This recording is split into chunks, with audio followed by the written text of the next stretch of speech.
નમસ્કાર ગુજરાત. આજનું હવામાન એટલે તારીખ 12 મે એટલે આજનો વાર મંગળવાર. ગુજરાત રાજ્ય ઉપર મંગળવારના દિવસે એટલે આજના દિવસે વાવાઝોડાની એક અસર શરૂ થશે તેના સમાચાર મળી રહ્યા છે. ગુજરાત રાજ્યમાં હવામાન સમાચાર એ પણ મળી રહ્યા છે કે અરબ સાગરના દરિયામાંથી આપણે જ્યારે ભેજનું વાતાવરણ ગુજરાત તરફ આવતું હોય તે જાણ્યું હતું ત્યારે આપણને એ જાણવા મળી રહ્યું હતું કે બંગાળની ખાડીની અંદર એક વાવાઝોડું સક્રિય થઈ રહ્યું છે. હવે આ વાવાઝોડું છે એમાં લો પ્રેશર સિસ્ટમ પણ બની છે, ડિપ્રેશનવાળી સિસ્ટમ પણ બની છે અને હવે પછી આગામી દિવસોની અંદર ગુજરાત રાજ્યના વાતાવરણની અંદર એકાએક મોટો પલટો આવ્યો એટલે વરસાદી સિસ્ટમ પણ બની છે. સાથે દક્ષિણ ભારતમાંથી આવતી જેટલી પણ સિસ્ટમો અરબ સાગરના દરિયાને પહોંચતી જોવા મળી રહી છે, આ દરેક સિસ્ટમો હવે પછીના દિવસોની અંદર ગુજરાત રાજ્ય તરફ આગળ વહન કરશે. જાણી લઈએ કે ગુજરાત રાજ્ય ઉપર આ વર્ષનું ચોમાસું છે કેવું રહેવાનું છે. સાથે આ વર્ષના ચોમાસાનું પ્રથમ નક્ષત્ર જે છે એ બેસી ગયું છે. એટલે પ્રથમ નક્ષત્રની વાત કરીએ તો કૃતિકા નક્ષત્ર, અને આ નક્ષત્રની અંદર વરસાદી સિસ્ટમની શરૂઆત થશે, પરંતુ વરસાદ વાવણી લાયક થાય એના માટે મિત્રો આપણે રોહિણી નક્ષત્રની છે એ રાહ જોવી પડશે. હવે આ રોહિણી નક્ષત્ર કઈ તારીખથી શરૂ થશે તેની પણ માહિતી આજના વિડીયોની અંદર જાણીશું. સાથે દક્ષિણ ભારત તરફ આવતા જે પણ હવામાન સમાચાર છે, ખાસ કરીને ગુજરાત તરફથી આવતા દક્ષિણ ભારતના જેટલા પણ વરસાદી ભાગ છે તમામ ભાગની અંદર ચોમાસાની શરૂઆત થઈ હોય તેવું લાગી રહ્યું છે. ઘણા બધા જિલ્લાઓની અંદર તો હજી મિત્રો વરસાદ પડ્યો નથી. ગુજરાત રાજ્યની અંદર હવે પછી આવનારા 24 કલાક વાતાવરણની અંદર એક મોટો પલટો આવવાની આગાહી દર્શાવવામાં આવી રહી છે. તો બીજી તરફ ગુજરાતના જાણીતા હવામાન નિષ્ણાત અંબાલાલ પટેલ અને પરેશભાઈ ગોસ્વામીએ જણાવ્યું છે કે આ આગાહી ગુજરાત રાજ્ય માટે જ નહીં પરંતુ સમગ્ર ભારત દેશ માટે લાગુ પડી શકે છે. કારણ કે સેટેલાઇટ ઇમેજના માધ્યમથી તમે અહીંયા જોઈ શકો છો, જેમાં હવામાન વિભાગના સમાચારે પણ જણાવ્યું છે અને ગુજરાતના જાણીતા હવામાન વિભાગે પણ જણાવ્યું છે. નિષ્ણાતો દ્વારા કહેવું છે કે પૂર્વ ભારતના ભાગની અંદર વધારે પડતો વરસાદ છે એ આ વર્ષ દરમિયાન પડવાનો છે, કારણ કે બંગાળની ખાડીની અંદર સીધો જ ભાગ જે છે એ પૂર્વ ભારતના ભાગની અંદર જોવા મળશે. એટલે આ ભાગ જે દર્શાવવામાં આવી રહ્યો છે, જ્યાં બાંગ્લાદેશ લાગુના વિસ્તારોથી લઈ જે આસામ છે, સિક્કિમ છે, મણિપુરમ છે, આ ઘણા બધા ત્રિપુરાના વિસ્તારો હોય તમામ વિસ્તારોની અંદર ચોમાસાની શરૂઆત થશે, પરંતુ ગુજરાત રાજ્યની અંદર આ વર્ષનું ચોમાસું જે છે એ હવે પછી શરૂ થશે. મોડું ચોમાસું શરૂ થવાનું હતું તેની માહિતી આપણને મળી હતી. નહીંતર તો મિત્રો દર વર્ષની અંદર મે મહિનાની અંદર એટલે કે આ ચાલુ મહિનો છે એ 5મા મહિનાની અંદર ગુજરાત રાજ્યની અંદર વરસાદ છે એ વરસી જતો હતો, પરંતુ આ વર્ષે વરસાદ છે એ પણ મોડો દર્શાવવામાં આવ્યો. એટલે કેટલા દિવસ મોડો છે તો એ જાણી લો તો 8 થી 9 દિવસ સુધી જ આ વરસાદ છે એ મોડો દર્શાવવામાં આવી રહ્યો છે. બાકી તો ઘણા બધા ખેડૂતોએ છે એ પોતાના ખેતરની અંદર જે ચોમાસાની સિઝન લેવાની છે એવા ખેડૂતોએ તો અત્યારે પોતાના ખેતરની અંદર કામકાજ છે એ શરૂ કરી દીધું છે. હવે ગુજરાત રાજ્ય ઉપર વરસાદી સિસ્ટમની આગાહી જોઈએ તો મિત્રો આ ગુજરાત રાજ્યનો મેપ આપણે જોઈ રહ્યા છે, જેમાં પાકિસ્તાન લાગુના વિસ્તારોની અંદર જ્યાં ખાસ કરીને હૈદરાબાદ પાકિસ્તાનનું ઉમરકોટ અને કરાચી આ જે ભાગ છે ત્યાં અત્યારે વરસાદી સિસ્ટમ છે જોવા મળી રહી છે. એક વાદળોનો ઘેરાવો જોવા મળી રહ્યો છે, એટલે એવું લાગી રહ્યું છે કે આ ભાગની અંદર વરસાદ પડી રહ્યો છે.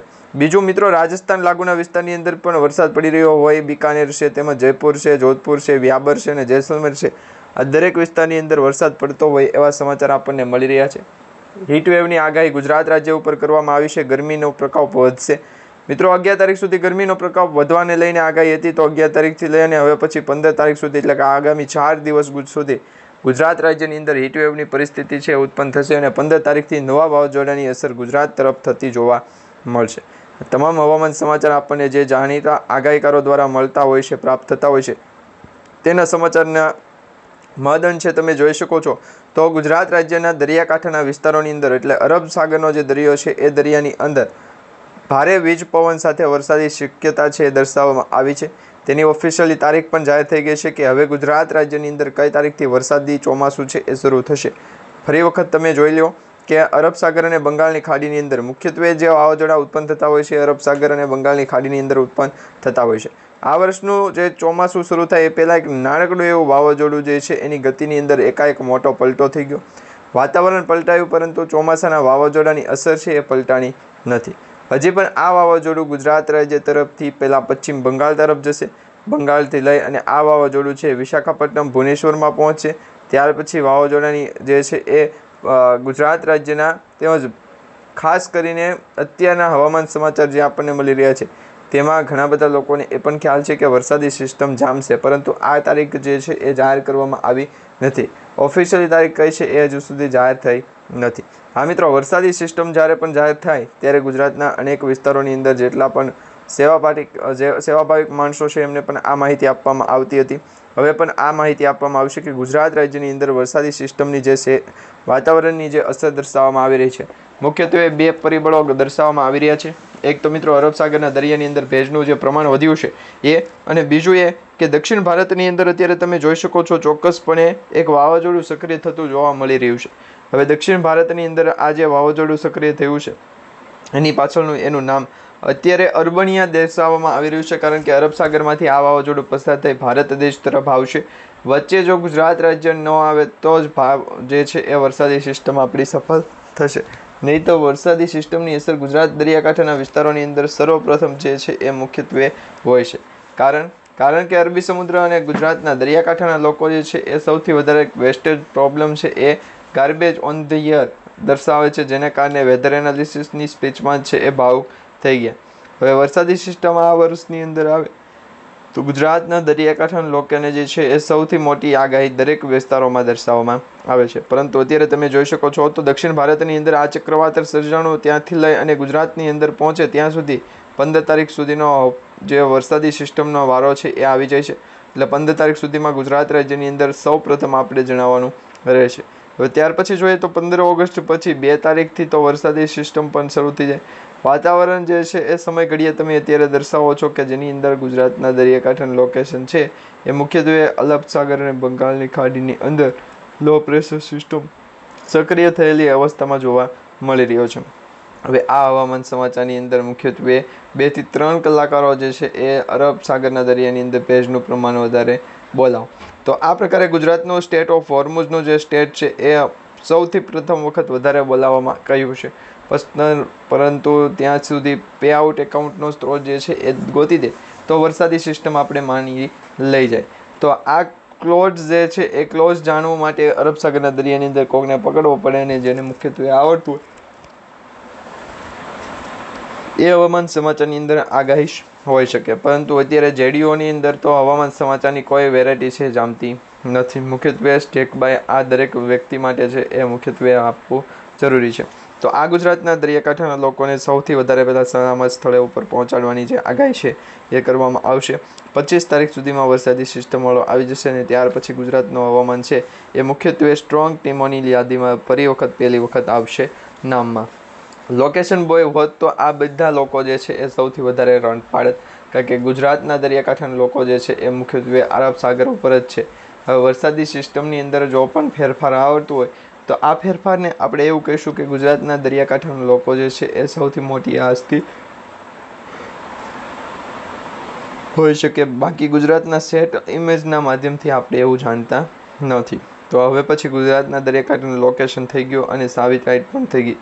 બોલી સાથેથી અધૂરા અને બહારના આવા એક્ટિવિટી આવે કે નહીં, તો ગોપાલ સેટ અને દરેક લોકો માટે અલગ અલગ હોઈ શકે છે। વેધર એનાલિસિસ, ફોરકાસ્ટ માહિતી અને ગુજરાતના હવામાન સમાચાર માટે લેવાનું છે કે હવામાન સમાચાર કેવો લેશો। તો ગુજરાતની અંદર જ્યારે નવડો આવે છે તો એ નવડો મહાત્મા ગાંધીનો નવડો કહેવાય છે।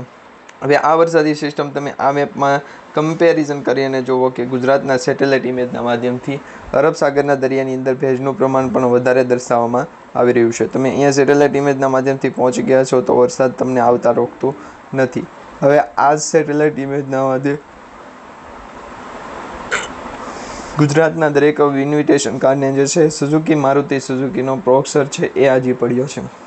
હવે હવામાન સમાચારની અંદર ફેરફાર કરાવો કે ગુજરાતના દરિયાકાંઠાના લોકોને જે છે એ સૌથી મોટી આગાહી કરવામાં આવે, વેરી ઇમોશનલ થઈ અને ગુજરાતના દરિયાકાંઠાના લોકેશન છે એમને આપતો વેસ્ટર્ન ડિસ્ટર્બન્સ કરવાને બદલે એની બદલે આ માટે ગુજરાતનું કામ થઈ ગયું। હવે આ જણાવો કે વેસ્ટર્ન ડિસ્ટર્બન્સની અંદર ગુજરાતનું દરિયાકાંઠાનું લોકેશન નથી। ફરી એક વખત સદી ફટકારતા જુઓ રહી ગયો ગુજરાતના ઉર્વિશ પટેલ અને હવામાન સમાચાર જણાવી તો વેસ્ટર્ન ડિસ્ટર્બન્સની અંદર આઇસલેન્ડની અંદર નથી ને કે ગુજરાતના રિમ્પલ જ લાવ્યો તેની માથે અસર કર્યું। તો હવામાન સમાચારે માનત અને મહત્વ માન્યો કે હવામાન સમાચાર દરેક લોકોના કામકાજ જે છે એ સરળતાથી દરેક વ્યક્તિઓ પાસેથી મળી જાય। પરંતુ હવે હવામાન સમાચાર આપણે જોવાના છે તેની અંદર ગુજરાતના સ્ટેટ ઓફ હોર્મુઝના જે સમાચાર છે એ આપણે જોવાના રહેશે। હવે મિત્રો આપણે જે સેટેલાઇટ ઇમેજના માધ્યમથી સમાચાર જોઈ રહ્યા છો તો એ સમાચારની અંદર મુખ્યત્વે 5 પ્રશ્નો આપણે જાણીશું। પ્રથમ એ કે આ ગુજરાત રાજ્ય આપણું જે છે તેની વચ્ચે વરસાદી સિસ્ટમ જો જામે તો કેટલા દિવસ સુધીની અંદર એક્ટિવ થઈ જાય. બીજું એ, જો વરસાદી સિસ્ટમ એક્ટિવ થતાં 3 થી 4 દિવસનો સમય લાગે તો હવામાન સમાચારની અંદર ગુજરાતના દરિયાકાંઠાના લોકો સુધી પહોંચે પણ માહિતી આપવી જોઈએ ને તો વરસાદી સિસ્ટમ આવે. તો હવે હવામાન સમાચારની મુખ્યત્વે તો આ જ જાણીએ ગુજરાતના દરિયાકાંઠાનું લોકેશન પ્રમાણે અને માહિતી. અલગ સાગર અને બંગાળની ખાડી. હવે અલગ સાગર અને બંગાળની ખાડીની અંદર વચ્ચે શું ડિસ્ટર્બન્સ રહ્યો છે તે જાણી લો. તો બાયપાસ રોડનો અત્યારે ડિસ્ટન્સ આવે છે.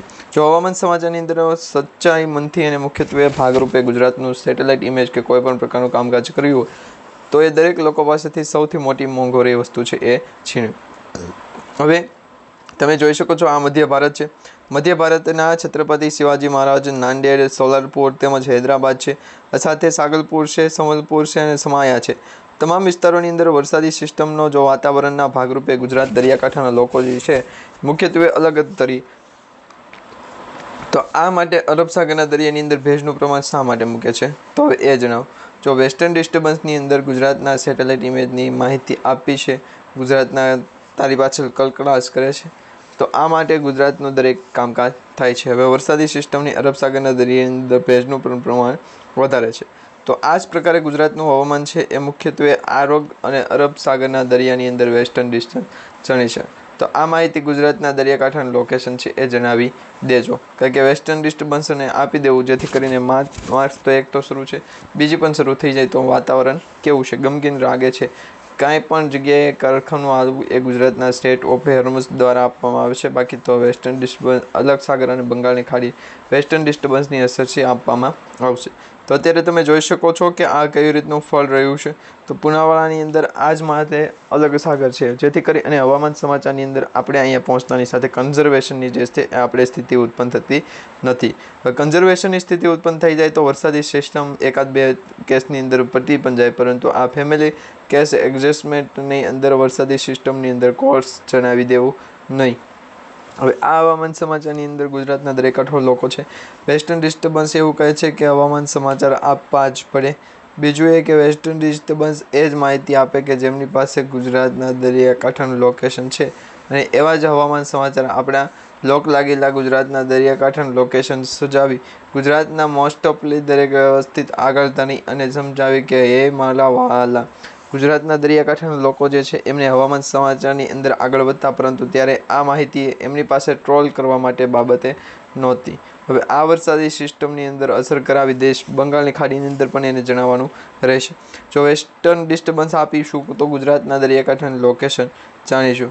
વેસ્ટર્ન ડિસ્ટર્બન્સની અસર અને ગુજરાતના દરિયાકાંઠાનું લોકેશન છે એ માહિતી અરબ સાગર બંગાળની ખાડીની અંદર લોસ્ટ એન્ડ સમજાવી દેશું જેથી કરી વેસ્ટર્ન ડિસ્ટર્બન્સની અંદર આગળ આવની ગાડી ગઈ છે એમના ભાઈ પાસે, પરંતુ હવામાન સમાચાર દ્વારા જે છે એક પણ વિડીયો ઉતર્યો નહીં. પછી એવું ધ્યાન રાખ્યું કે ગુજરાતની સ્ટેટ ઓફ હોર્મુઝ જે છે એ પડવા ગઈ છે તો રફ ઇનફલી અને તેમની પરવા પકડ્યા ગીના પર જ જાણકાર સારો છો. તો વેસ્ટર્ન ડિસ્ટર્બન્સની અસર જ જણાવી દઈશું જેથી કરીને આવડા અને ગુજરાતના દરિયાકાંઠાનું લોકેશન છે એ સૌથી મોટી મહત્ત્વની બાબત એ રહે કે 5 થી 6 પીસીસ છે એ માકીને બે જાઓ. હવે આ માહિતી ગુજરાતના સ્ટેટ ઓફ હોર્મુઝ અને 2 થી 3 કરોડથી વેચવી નથી. ગુજરાતના જેથી પ્રકાર કહેવાય એથી ગુજરાતના સેટેલાઇટ ઇમેજના માધ્યમથી કહી દેવું. તો આ માટે ગુજરાતનું હવામાન છે એ લોકેશન આપણે જાણીશું નહીં. તો આ જ પ્રકારે હવામાન સમાચારની અંદર છે મુખ્યત્વે 2 થી 3 કલાક માટે હવામાન સમાચાર રહેશે. ત્યાર પછી ફરી વખત જે છે એ હવામાન સમાચારની આપણે ફરી એક એન્ટ્રી જે છે એડ કરવાની રહેશે. તો આ સેટેલાઇટ ઇમેજને આપણે માહિતી ગોઠવી નાખશું. તો આજે મિત્રો આપણે જે હવામાન સમાચારની અંદર વિડીયો જોયો છે તે લોકેશનને ભાગરૂપે હવામાન સમાચારને 2 થી 3 કલાક માટે જણાવવું પડશે. તેમાંથી એક તો જીટી માટે છે, એક ગુજરાતના પંજાબમાંથી, એક સૂર્યનારાયણની અંદર 2 બોલના 1 રન માટે આપવામાં આવ્યું છે. હવે સેટ ઇમેજ થઈ ગયા. હવે એમને વેસ્ટર્ન ડિસ્ટર્બન્સ આપવો, ગુજરાતના દરિયાકાંઠાનું લોકેશન છે એ આપવો પડશે. તો આ માહિતી ગુજરાતના દરેક લોકોને જે છે એ સૌથી મોટી આગાહી અને એમની માટે અલગ સાગર અને વેસ્ટર્ન ડિસ્ટર્બન્સ અંદર વેસ્ટર્ન ડિસ્ટર્બન્સની અસર જ ગુજરાતના દરિયાકાંઠાના લોકો જે છે એ સમયથી પ્રોવાઈડ કરતા. એટલે આ હવામાન સમાચાર છે આપણા માટે બુક થઈ ગયા છે. હવે ગુજરાતનો બોક્સ જો જીતની ખવાય માટે સીધો થાય તો આ હવામાન સમાચારની આપણે મુખ્યત્વે અલગ સાગર અને બંગાળની ખાડીની અંદર સમાચાર જણાવી દઈશું. તો આ મુખ્યત્વે બાબર હોવો જરૂરી છે, પરંતુ વેસ્ટર્ન ડિસ્ટર્બન્સની અસર ગુજરાતના દરિયાકાંઠાનું લોકેશન છે એ પણ ધ્યાન રાખવું પડશે, જેથી કરીને ગુજરાતના દરેક લોકો સુધી માહિતી છે એ સમયસર અને પ્રોપર પહોંચી જાય, જેથી આવા જેટલા પણ વાદળોનો ઘેરાવો છે એ વરસાદના સિસ્ટમનો ગુજરાતના દરિયાકાંઠા સિસ્ટમ જે છે એ તમને સરળતાથી અને મહત્ત્વપૂર્ણ બની જાય એ માટેની આગવામાં આવી છે. તો આપણે એ પણ કોન્ટેક્ટ કરી અને વરસાદી સિસ્ટમ છે એને પાછી મેળવી શકીશું.